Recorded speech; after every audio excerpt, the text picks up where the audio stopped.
Welcome 5A and happy Monday.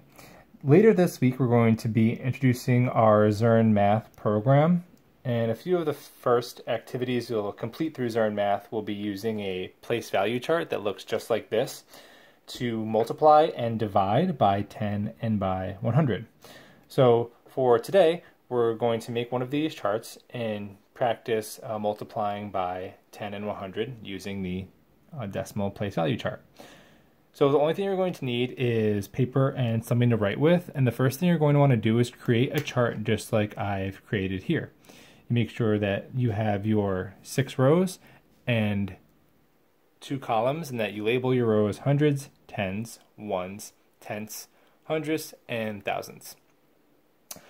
Also, when we use the place value chart to solve problems, I found it helpful to have a manipulative that I can move along the place value chart. So if you have something small like a coin would work really well. I'm just going to use this little rock.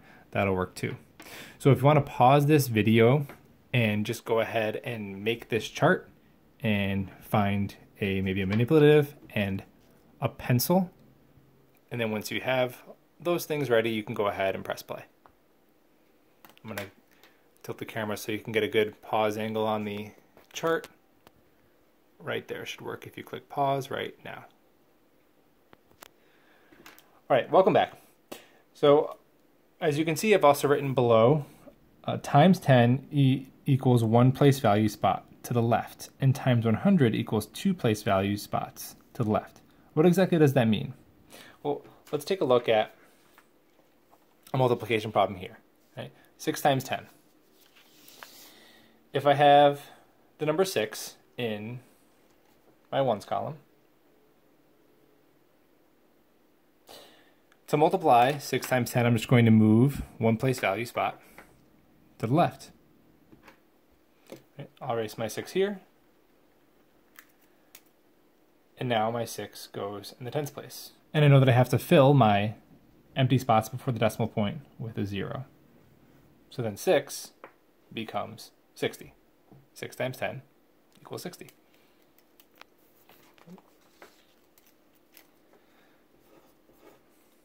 You can add extra columns to your place value chart if you're using pen or marker, but if you're using pencil, you can just erase and keep the one chart.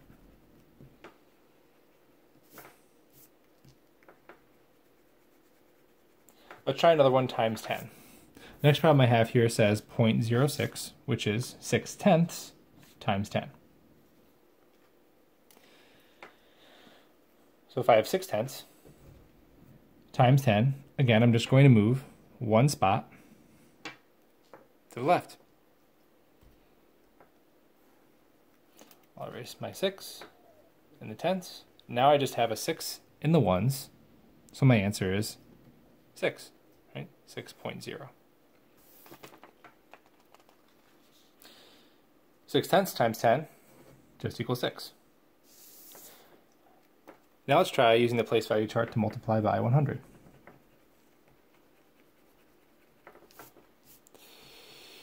Here I have 0.06, 6 tenths times 100. So just like before, I'm going to write in a 6 in the tenths place. But now I need to move to the left 2 place value spots. 1, 2. I'll erase my 6 tenths and plug in my 6th 2 spots over in the tens column. I then have to fill my other column before the decimal point with a 0. Now I have 6 in the tens, 0 in the ones, and that's 60. So 6 tenths times 100 is 60.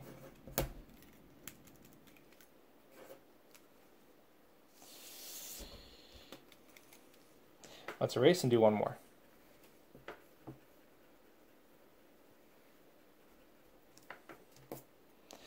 Now I have 6 hundredths times 100.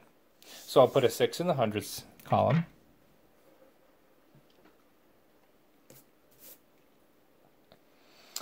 And now to multiply by 100, I have to do the same thing. I have to move 2 spaces to the left. 1, 2. Which will give me a 6 in the ones. I can now erase my 6 from the hundreds column. And now a 6 in the ones place just equals 6. So 6/100 times 100 equals 6. In our classwork page, under assignments, there is an exit ticket you're going to complete today. You're going to use the same exact strategy to answer 4 multiplication problems on your own.